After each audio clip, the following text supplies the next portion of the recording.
हमारे साथ स्टूडियो में यहाँ पर मौजूद है हमारे चैनल हेड अनिल लोधा जी। उनसे भी बात करेंगे बजट को लेकर, क्या कुछ इस बजट में खास यहाँ पर देखने को मिला है, और विशेष तौर पर अगर बात की जाए कृषि की उस पर भी आएंगे। लेकिन सबसे बड़ी बात यहाँ पर है कि आज के इस बजट में देखा गया कि मुख्यमंत्री अशोक गहलोत ने पहली बार अपना बजट शुरुआत करते समय विपक्ष को एक व्यंग्यात्मक लहजे में और खासतौर पर वसुंधरा जी को व्यंग्यात्मक लहजे में एक शेरो शायरी करते हुए अपने इस बजट की शुरुआत करी। सर, उन्होंने एक शेर यहां पर बोला कि ना पूछो मेरी मंजिल कहां है, अभी तो सफर का इरादा किया है, ना हारूंगा हौसला उम्र भर, ये मैंने किसी से नहीं खुद से वादा किया। और इस के साथ उन्होंने अपने इस बजट भाषण की शुरुआत की।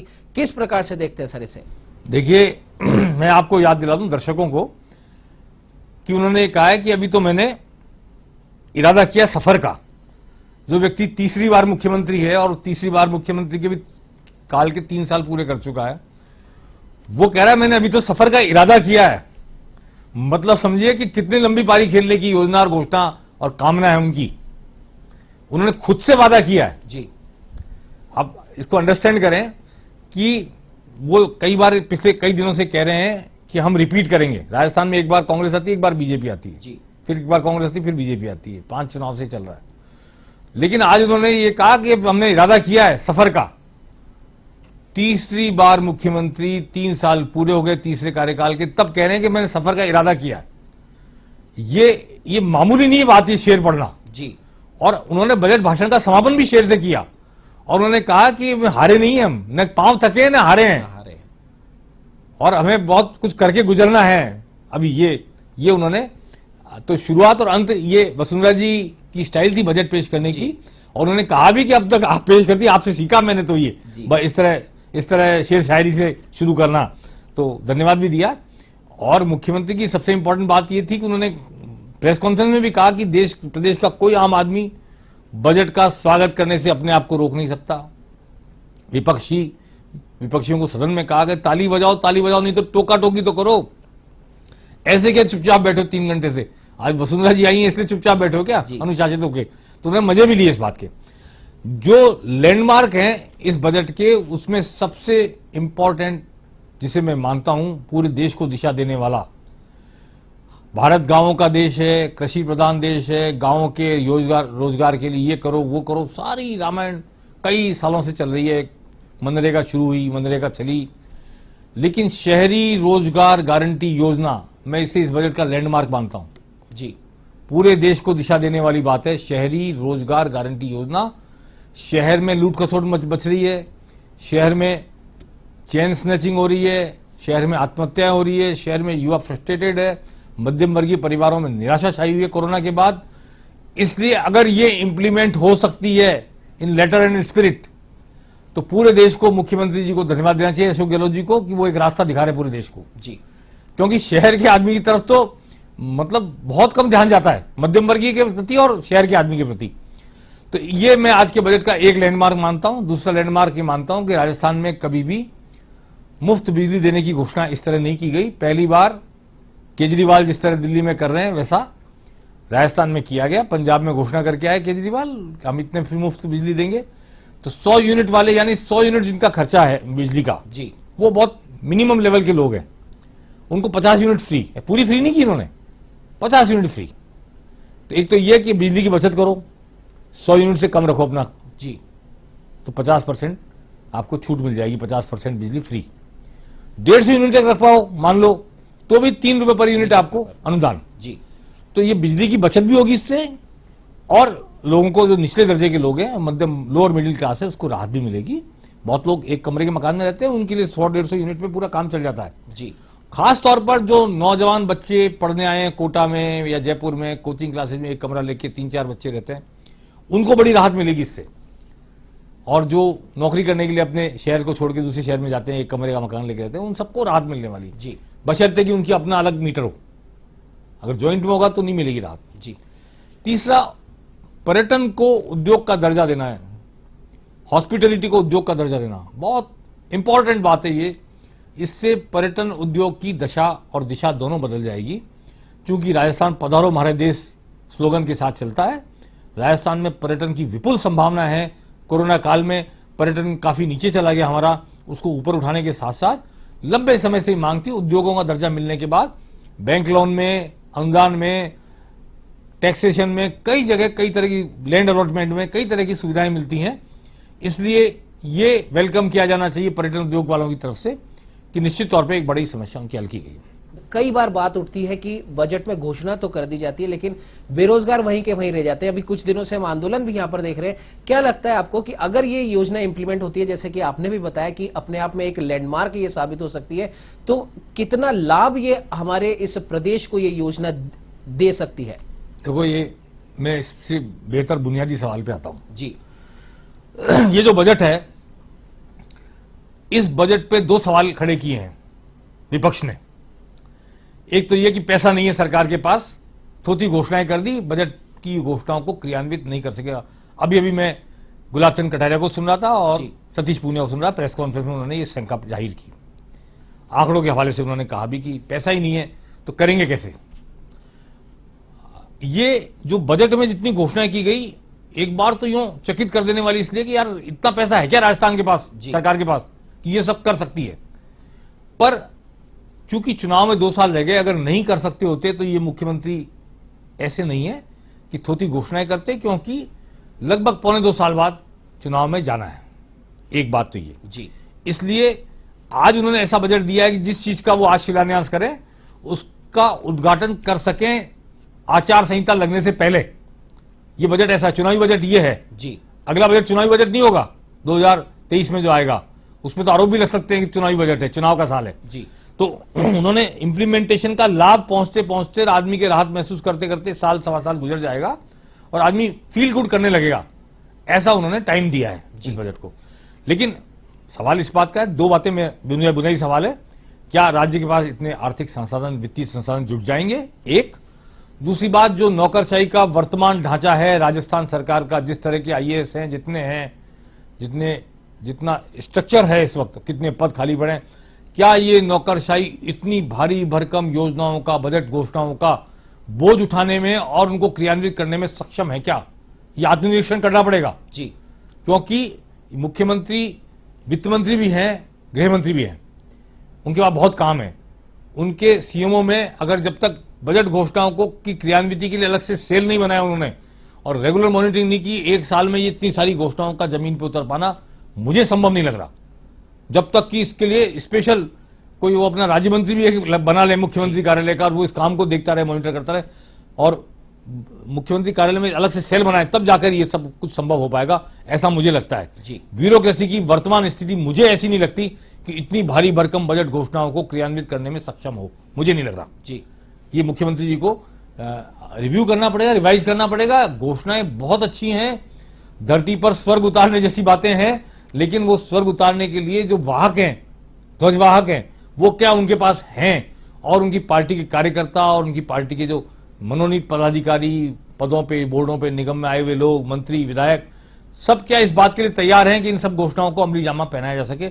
उस स्ट्रक्चर को रिव्यू करना पड़ेगा, उस स्ट्रक्चर को तैयार करना पड़ेगा और फाइनेंशियली वो कितने सक्षम है ये वो बेहतर खुद जानते हैं। हम तो बाहर से जितना आंकड़े सुने उसी हिसाब से कह सकते हैं कि कुछ 13,000 करोड़ का डेफिसिट बताया उन्होंने, तो शायद 13,000 करोड़ कोई बहुत बड़ी राशि नहीं होती और जैसा बाड़मेर में, कहीं जैसलमेर में तेल मिलेगा, कुछ और मिलेगा, वहां से कहीं से भी पैसा आ जाता, 13,000 करोड़ इतनी बड़ी राशि नहीं होती एक प्रदेश के बजट में जी। तीसरी बात मैं कहना चाहता हूं, सबसे बड़ी बात यह कि स्वास्थ्य संबंधी जितनी घोषणाएं कर दी गई, इतनी घोषणा कर दी गई कि शायद राजस्थान के किसी व्यक्ति को किसी भी कीमत पर स्वास्थ्य संबंधी कोई इलाज की समस्या कभी फेस नहीं करनी पड़ी, ऐसी घोषणाएं कर दी गई। आयुष्मान जो योजना है, जो मुख्यमंत्री जी की है जी, नहीं, राजस्थान सरकार की जो दूसरी योजना है चिरंजीवी योजना, उसको 10 लाख कर दिया, 5 लाख का दुर्घटना बीमा कर दिया, सारी सरकारी अस्पतालों में जांचें फ्री कर दी। मुख्यमंत्री जी से मैं यहां पे उनका ध्यान आकृष्ट करना चाहता हूं कि आप ये सुनिश्चित कीजिए कि सरकारी अस्पतालों में बैठे डॉक्टर प्राइवेट लैब से जांच नहीं लिखें या प्राइवेट लैब से कराई गई जांच को स्वीकार करने की जिद ना करें। सरकारी अस्पताल से हुई जांच को मान्यता दें, स्वीकार करें, और स्वीकार ना करें तो उनके खिलाफ एक्शन हो। जब आप ऐसा कर पाएंगे तभी कमीशन की धंधेबाजी बंद होगी, वरना आदमी को राहत मिलने वाली नहीं है। एक बात। दूसरी बात कि सभी जांचें फ्री करने का मतलब लोड बढ़ेगा अस्पतालों पर। क्या अस्पताल उस लोड को स्वीकार करने में, उसको वहन करने में, उसको एग्जीक्यूट करने में सक्षम है क्या? क्योंकि जब मुफ्त हो जाएगी जांचें तो जो भी बाहर जाता है या पैसे करता है वो सीधा भागेगा सरकारी अस्पताल। तो क्या उतनी सोनोग्राफी मशीनें, उतनी खून की जांच करने का सिस्टम, उतनी एक्सरे मशीनें, ये सब हैं क्या? आपने खड़ा कर लिया कैसा स्ट्रक्चर कि हर सरकारी अस्पताल की सारी जांच मुफ्त होगी? ये बहुत यक्ष प्रश्न है और सरकारी डॉक्टर्स के ऊपर ये तो निश्चित रूप से आपको अंकुश लगाना पड़ेगा कि वो प्राइवेट लैब का नाम देकर फला लैब से जांच रिपोर्ट आएगी तो मैं स्वीकार करूं, वही ऑथेंटिकेटेड है। इसको कैसे रोकेंगे? एक बात। दूसरी बात, जो आप आयुष्मान योजना में कितने लोग चक्कर लगाते रहते हैं, आपने अच्छा किया कलेक्टर को कहा कि कलेक्टर अगर अधिक कार्ड नहीं भी होगा तो कह देगा उसका इलाज फ्री होगा डॉक्टर को या अस्पताल को। इसको सिस्टम में लाने में कलेक्टर के पास 100 काम होते हैं, कर पाएगा नहीं कर पाएगा भी एग्जीक्यूट इसको देखना पड़ेगा। परंतु क्या हम ऐसे स्वास्थ्य मित्रों की नियुक्ति कर सकते हैं जो हर शहर में 5, 7, 10 हों शहर की आबादी के अनुपात में, जो लोग पढ़े लिखे नहीं है या जिनको ज्ञान नहीं है कि कहां कार्ड बनेगा, कहां से किस सिस्टम से जाके आयुष्मान योजना का फायदा उठाना है, वो आयुष्मान योजना का फायदा उठा सकें। उनको असिस्ट करने के लिए कोई सिस्टम बनाइए, वरना बहुत सारे लोग चक्कर लगाते रहते हैं, उनको पता ही नहीं होता कि आयुष्मान योजना का लाभ कब, कैसे, कहां, कौन देगा नहीं देगा। अस्पताल प्राइवेट मना कर देते हैं और 100 रुपए के टेस्ट के 1000 रुपए लगा देते हैं। बहुत सारे विसंगतियां हैं, उनको एड्रेस किया जाना एजुकेशन के लेवल पर। बजट में नहीं होता उसका जिक्र जी, लेकिन एजुकेशन के लेवल पर बहुत बड़ी चुनौती है। इस पर ध्यान देना होगा सरकार को, वरना जनता को उतना फायदा नहीं मिल पाएगा जितना आप देना चाहते हैं। जी बिल्कुल। और सर इसमें एक विशेष ध्यान देने वाली बात यह भी है, जिस प्रकार से भी आपने भी बताया कि किसी के पास अगर ये कार्ड नहीं भी है तो भी कलेक्टर के लेवल पर उसको इस कार्ड का लाभ मिल सकता है। लेकिन बात सर वहीं पर आकर अटकती है कि वो क्या पैमाने होंगे, क्या पैरामीटर्स होंगे, क्योंकि अगर आपके पास कार्ड नहीं है तो ऐसा कौन सा वो डॉक्यूमेंट होगा जिसको एक प्रकार से उसका ऑथेंटिक रूप मानते हो आपको वो इलाज मिलेगा। एजुकेशन के लेवल पर आएगा तब ये बातें सामने होंगी। बजट में इन सब का जिक्र नहीं होता जी, सिर्फ ऑथराइज किया गया, उन्होंने कलेक्टर ऑथराइज किया, क्या एग्जीक्यूट होता देखना पड़ेगा। दूसरी बात, इस बजट की सबसे बड़ी बात यह है, अर्बन और रूरल कोई फर्क नहीं किया जी। भाजपा की विधायकों की कॉन्स्टिट्यूंसी, कांग्रेस की विधायकों की कॉन्स्टिट्यूंसी, कोई फर्क नहीं किया। गांव और किसान को जो तरजीह दी है वही शहर, नौजवान, उद्योगपति, महिलाओं को, सब वर्गों को कहीं ना कहीं कैटर करने की कोशिश की है। मैं समझता हूं कि 1000 से ज्यादा तो जगह ऐसी होंगी जहां पर कुछ ना कुछ खोला गया है जी। और मैं उदाहरण देना चाहता हूं कि गुलापरा में गर्ल्स कॉलेज खोला है, कॉन्स्टिट्यूंसी से कांग्रेस नहीं जीती है। ब्यावर में कुछ खोला है उन्होंने, कॉन्स्टिट्यूंसी से 4 बार से कांग्रेस हार रही है। सांगानेर में खुला है उन्होंने, जहां बीजेपी का विधायक है। विधायकपुरी में खुला है, विधायक नगर में, जहां बीजेपी का विधायक है। ऐसी ढेरों जगह है जहां कांग्रेस हारी हुई है, कई बार से हार रही है, लेकिन कोई भेदभाव नहीं किया गया। उन्हें भी जो जरूरत थी वो देने की कोशिश की। ये मैटर ऑफ फैक्ट है जिसको रेखांकित किया जाना चाहिए। Politically everybody should appreciate this thing कि मुख्यमंत्री ने बजट घोषणाओं में विकास की राह पर चलने में कोई भेदभाव नहीं किया भाजपा शासित, भाजपा द्वारा रिप्रेजेंटेड कॉन्स्टिट्यूंसीज में और कांग्रेस द्वारा रिप्रेजेंटेड कॉन्स्टिट्यूंसी में। एक बात इंपॉर्टेंट है। दूसरी बात ये कि यहां पे जयपुर में राजधानी मेट्रो के फेज इन्होंने खोले हैं और नए जी। मानसरोवर से वो आ रहे 200 फुट बाईपास पर, यानी अजमेर रोड पे जी, ठीक है ना। आगे बगरू तक भी जा सकती है मेट्रो नए दौर में, और उधर ट्रांसपोर्ट नगर तक जा रहे हैं, यानी फिर दिल्ली रोड पर भी आगे बढ़ सकते हैं, बड़ी चौपर से हाँ दिल्ली रोड तक, ट्रांसपोर्ट नगर तक जी। तो ये 2 फेज बड़े इंपॉर्टेंट है। ये इंपॉर्टेंट है। अगर 200 फीट बाईपास से आदमी मेट्रो में बैठ करके और ट्रांसपोर्ट नगर पहुंच सकता है तो ये बहुत पूरे शहर को पार करके वहां पहुंचना, ये जब एग्जीक्यूट होगा तो बहुत जयपुर की राजधानी की ट्रैफिक को बहुत बड़ी राहत मिलेगी इससे। दूसरा, कोटा और उदयपुर में यूआईटी को उन्होंने डेवलपमेंट अथॉरिटी बनाया। उदयपुर डेवलपमेंट अथॉरिटी यूडीए और कोटा डेवलपमेंट अथॉरिटी केडीए। जैसे जोधपुर जयपुर में है और अजमेर में एडीए है, जेडीए है, फिर जोधपुर और जेडीए। ये भी इंपॉर्टेंट इशू है कि उन शहरों के विकास को एकीकृत करने के लिए वहां पर जो अथॉरिटी है उसको पावरफुल बनाने के लिए, ज्यादा ताकत देने के लिए, क्योंकि शांति धारीवाल कोटा से आते हैं खुद भी, और उन्हीं का डिपार्टमेंट है, इसलिए उन्होंने कोटागिल कराया। लेकिन उदयपुर के साथ कोई भेदभाव नहीं किया, जहां से गुलाबचंद कटारी आते हैं प्रतिपक्ष के नेता जीत करके, उसको भी आपने यूडीए बनाया है वहां भी। तो मैं ये कहना चाहता हूं कि ये आपने बहुत अच्छा काम किया है, पॉलिटिकली अप्रिशिएट करने लायक काम है मेरी दृष्टि में, कि आपने कोई भेदभाव नहीं किया। हो सकता है आप इससे अगले चुनाव में बेनिफिट लें और हारी हुई विधानसभा सीटों को जीतने की के लिए आपको मदद मिले, लेकिन आज विकास की राह में यह बात रोड़ा नहीं है कि लोगों ने विपक्ष को चुन लिया। एक बात। दूसरी इंपॉर्टेंट बात जिस पर बहुत कम लोगों का ध्यान जाएगा कि मंदिरों की भी रखरखाव की जिम्मेदारी ली है सरकार ने। जो सरकार कांग्रेस की है और केंद्र सरकार बीजेपी की है, हिंदूवादी सरकार केंद्र की बीजेपी सरकार मानी जाती है, यूपी की सरकार मानी जाती है। आज अशोक गहलोत जी ने सॉफ्ट हिंदुत्व को तरजीह दी है इस बजट में, मंदिरों के लिए बहुत कुछ करने की। और एक रिमार्केबल बात मैं उनकी अप्रिशिएट करना चाहता हूं कि उन्होंने जो हिंदी पुस्तकालय भरतपुर का, उसको उन्होंने अडॉप्ट किया है, जिसको पिछली बार सहायता दी थी जी। वो बहुत प्राचीन पुस्तकालय है और हिंदी पुस्तकालय में जो ग्रंथ हैं, जो किताबें हैं, आज इस युग में पढ़ने का, किताब पढ़ने पर रुचि कम होती जा रही है और लोग सब व्हाट्सएप संस्कृति में हो गए। वहां एक पुस्तकालय को पूरा सरकार ने अधिग्रहित किया, गोद लिया और उसको जिंदा रखने के लिए, ऐतिहासिक पुस्तकालय को, इसके लिए भी मुख्यमंत्री जी का ध्यान गया। लोक कलाकारों को उन्होंने बढ़ाया 25% जो सहायता राशि देते हैं, वो भी अप्रिशिएट। और मीडिया का भी उन्होंने ध्यान रखा, मतलब कोई वर्ग नहीं छोड़ा जी। गैर अधिक स्वीकृत पत्रकार, हाँ, उनको भी अगर वो पत्रकारिता करते हुए कोरोना के शिकार हुए तो उनको 50 लाख मिलेगा जी। और अधिस्वीकरण का दायरा बढ़ाने की बात कही, जो बहुत कंजर्वेटिव था और बहुत मतलब एक बड़ा मैटर ऑफ प्राइड हुआ करता था मैं अधिस्वीकृत पत्रकार हूं। और बहुत सारे पत्रकार, मतलब 90% तो बिना अधिकृत स्वीकृत हुए ही रहते थे। तो वो एक पत्रकारों, मीडिया की बात को भी उन्होंने, प्रॉब्लम को भी एड्रेस किया जी। बच्चों की प्रॉब्लम को, जो मेडिकल कॉलेजेस खोले हैं और बड़े सेंटर खोले एक्सीलेंस के, सबसे बड़ा ध्यान तो किसानों के बाद में अगर दिया है तो हेल्थ पे दिया गया है और एजुकेशन पे दिया गया है। इसके लिए उनकी सराहना की जानी चाहिए। गर्ल्स कॉलेज खोलने पे दिया गया है, इसके लिए सराहना की जानी चाहिए।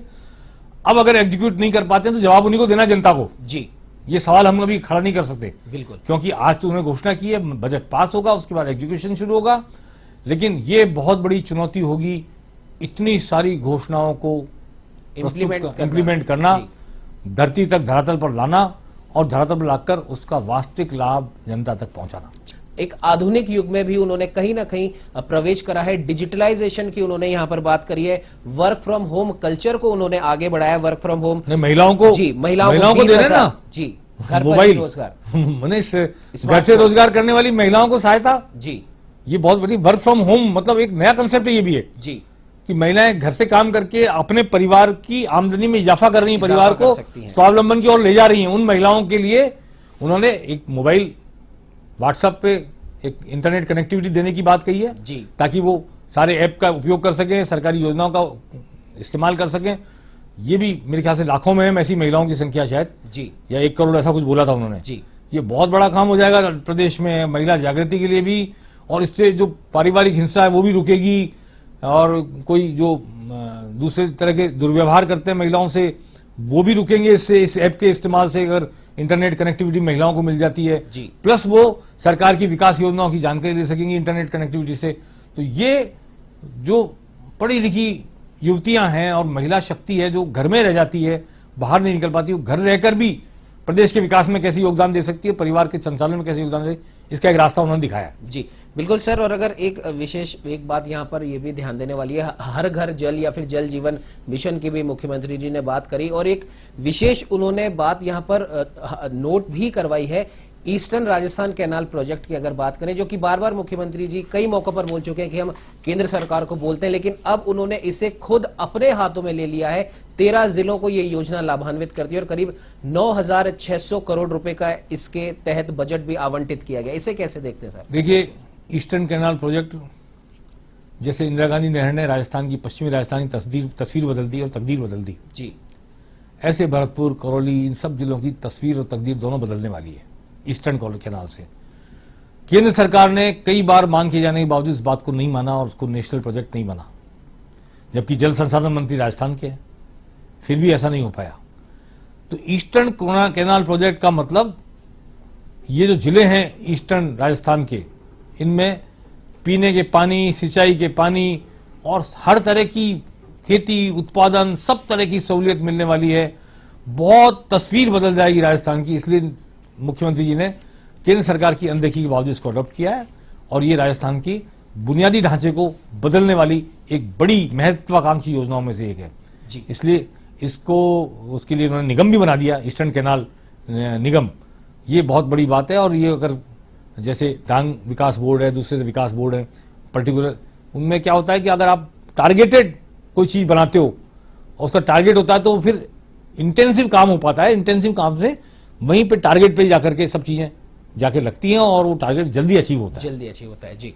बिल्कुल सर, अब आते हैं कृषि पर, जिसका अलग से बजट दिया गया। करीब 78,938 करोड़ रुपए का एक कृषि बजट यहां पर दिया गया है और कई नवाचार भी इसमें किए गए हैं। किसानों के लिए कई सारे सौगातें इसमें दी गई हैं। इसे किस प्रकार देखते हैं?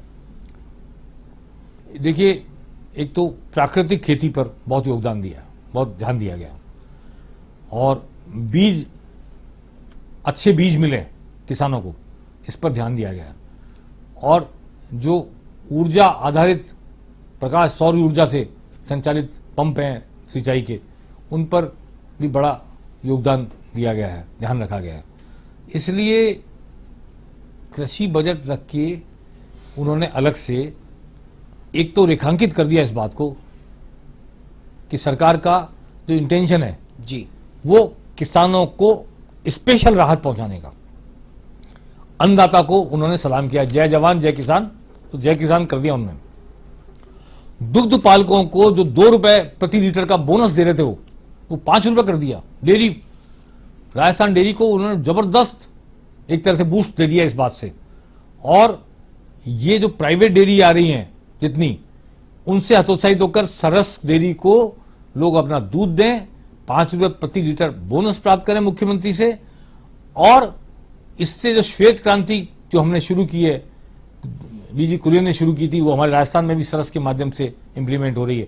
बिल्कुल सर, और जिस प्रकार से किसानों की ही हम बात कर रहे हैं, कृषि की बात करें, कृषक साथी योजना का भी बजट बढ़ाया गया है। 2,000 करोड़ से इसे 5,000 करोड़ कर दिया गया है।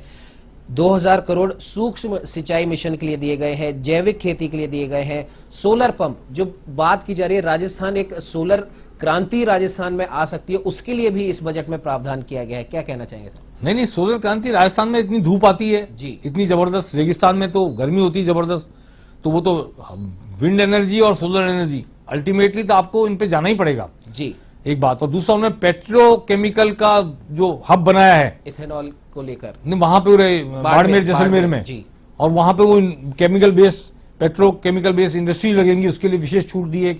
जैसे सेज बनाते हैं ऐसे अलग से एरिया बना दिया उन्होंने जी। इससे राजस्थान सरकार की आमदनी में जबरदस्त बूस्ट आएगा।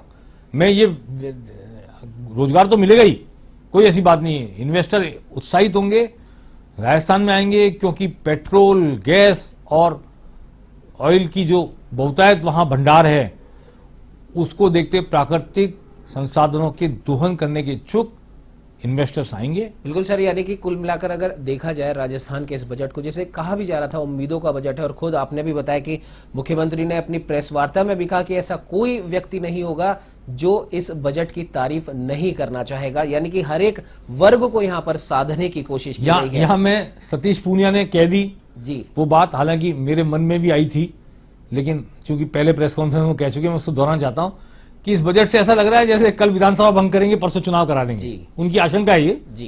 पर ये बजट, हालांकि मैं समझता हूं इस बात को कि इंप्लीमेंट होते होते 1.5 साल लगता है, और आदमी राहत महसूस करे, आदमी उसका लाभ ले, खुशहाली आए, इसमें 1.5 साल लग ही जाता है।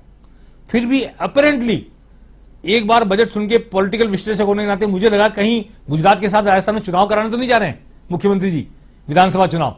ऐसा एकदम सुन के जब शुरुआत की, पहले मिनट से उन्होंने घोषणा करना शुरू किया और 1.5 घंटे से सिर्फ घोषणा करते गए। और जैसे सेकेंडरी स्कूल है, कोई भेदभाव नहीं, सारे secondary school senior secondary school में कमोनर सारे, तो वो मतलब कोई भेदभाव नहीं कि इस विधायक का इलाका कर दिया, उस विधायक का इलाका नहीं किया, सबको कर दिया। तो ये देना क्या हम इतने दे सकने में सक्षम हैं, ये सवाल उठाता है।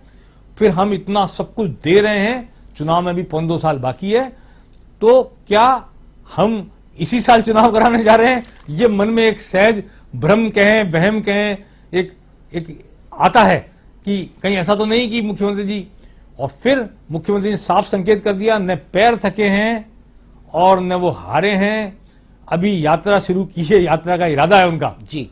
तो वो न तो उम्र उन पर हावी है, न उनके हौसले की उड़ान में कोई कमी आई है, और कोरोना से ग्रस्त रहे, इतनी उम्र है, उसके बावजूद आज मुख्यमंत्री जी को, अगर हम जो भी उनकी उम्र है 70-71 साल, मुझे एग्जैक्टली याद नहीं, 70-71 साल का नौजवान कहें तो कोई अतिशयोक्ति नहीं होगी। 3 घंटे भाषण देना नॉन स्टॉप, इतनी सारी घोषणाएं करना और ये हौसला दिखाना कि मैं प्रदेश की जनता के हित में ये सारे काम करके रहूंगा जी।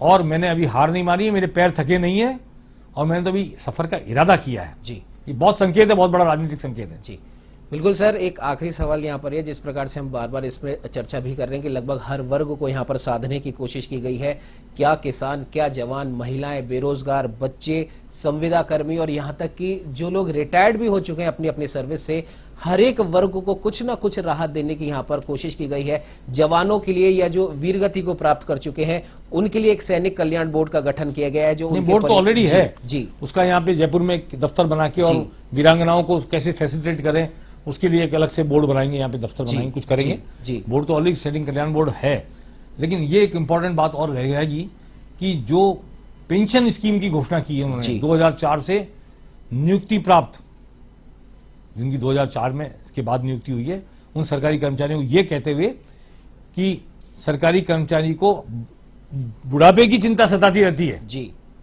मतलब उनका इनडायरेक्ट मतलब था कि वो करप्शन इसलिए होता है ज्यादा, तो वो उसको सुनिश्चित कर दे उसके वृद्धावस्था के जीवन को, तो शायद एफिशिएंटली काम करे, मन लगाए काम करे, करप्शन भी कम हो। एक तो उनका सोचिए, एक शायद वो मैंने सुना था कि वो रोजगार मतलब ये सर्विस सेवा की गारंटी का कानून, जो उसकी जिम्मेदारी का कानून, जवाबदेही कानून लाने की बात कर रहे हैं, वो भी बहुत इंपॉर्टेंट बात है। अगर जवाबदेही कानून आएगा देश में पहला राज्य होगा, और सरकारी कर्मचारियों की कोई जवाबदेही कहीं सुनिश्चित नहीं है, और एक फाइल महीनों चक्कर लगाती है, एक फाइल 24 घंटे में निपट जाती है, इस पर कोई सवाल जवाब नहीं करता। ये होना बहुत जरूरी है। सरकार का इतना बड़ा तंत्र, एक्सचेकर के पैसे से उनको तनख्वाह मिलती है, उनका जीवन चलता है, और वो एक्सचेकर के पैसे से जीवन यापन करते हुए जनता के प्रति जवाबदेह बने, ये सुनिश्चित करना सरकार के लिए बहुत जरूरी है। सरकार की सफलता की गारंटी भी यही है जी। बिल्कुल सर। और एक बात जाते जाते एक छोटा और आखिरी सवाल यह है कि संविदा कर्मी और जो मानदेय पे लगे जो कर्मी है, क्योंकि अक्सर देखा गया है कि असंतुष्टता का भाव भी शायद इन्हीं कर्मियों में आता है, क्योंकि इन्हें भी लगता है कि कब हम परमानेंट होंगे या कब हमारा जो इनकम है वो एक परमानेंट कर्मी के बराबर होगा, तो उनका भी 20% तक का उनका इंक्रीमेंट करने की घोषणा की गई है। देखिए, सरकार के पास जितने संसाधन हैं, जितने खाली पद हैं, और जो उसमें एक इक्विलिब्रियम समीकरण बनाना पड़ता है, हर सरकार को देखना पड़ता है। कोई भी सरकार आ जाए, वो कह भले कुछ भी दे, संविदा कर्मियों को सीधे सीधे नौकरी पर नहीं रख सकती जी। इससे समानता के अधिकार का भी उल्लंघन होता है। रोजगार के अवसर की समानता संविधान में दिया गया है, समानता का मूल अधिकार आर्टिकल 14 में जी। तो वो समानता के अधिकार का भी उल्लंघन है। कोई संविदा पर आ गया और आपने उसको परमानेंट कर दिया, तो उसके समकक्ष उसकी उम्र के लोग और उसके बाद आए हुए लोग उस कंपटीशन को, उस नौकरी के लिए प्रतियोगिता में आने से वंचित रह जाते हैं। तो दोनों पक्ष हैं इसके कि जिसने 5-7 साल 10 साल आपके यहाँ काम करते हुए निकाल दिए, वो अब कहाँ जाए जी। मानवीय पक्ष है जी। लेकिन संवैधानिक पक्ष ये भी है कि जो संविदा में नहीं लगा उसकी अपॉर्चुनिटी को कैसे उससे डिप्राइव कर सकते हो आप, जब संविधान में समानता का अधिकार है। तो इसलिए सरकारों को इसी तरह इसको विंडो ड्रेसिंग करते हैं, करनी पड़ती है कि 20% बढ़ा दिया संविदा कर्मी का अनुदान, उसकी जो मेहनताना है वो बढ़ा दिया। ऐसे करते रहना पड़ता है सरकार को, क्योंकि सरकार एट लार्ज सोसाइटी सामने नहीं कह सकती कि ये 1000, 2000, 50,000, 20,000 लोग हमने रख लिए थे, इनको परमानेंट कर दिया और इन 20,000 पदों पर आम नौजवान कंटेस्ट नहीं कर सकता। ऐसा नहीं कह सकते सर जी। बिल्कुल, मेरी दृष्टि में जी। बिल्कुल सर, हमारे साथ में जुड़ने के लिए, तमाम जानकारी साझा करने के लिए आपका बहुत बहुत धन्यवाद। और जिस प्रकार से आज देखा गया कि मुख्यमंत्री अशोक गहलोत ने राजस्थान का ये बजट पेश करा है, उम्मीदों का बजट अगर इसे कहा जाए तो कोई अतिशयोक्ति नहीं होगी। हालांकि सबसे मुख्य बात यही है कि इस बजट में जो घोषणाएं की गई हैं, अगर वो समयबद्ध रूप से उनका इंप्लीमेंट हो तो इस बजट को वाकई में एक ट्रेंड सेटर कहा जाएगा। फिलहाल हमारी इस चर्चा में इतना ही। देश प्रदेश की तमाम खबरों की जानकारी के लिए आप बने रहिए हमारे साथ और देखते रहिए A1 टीवी।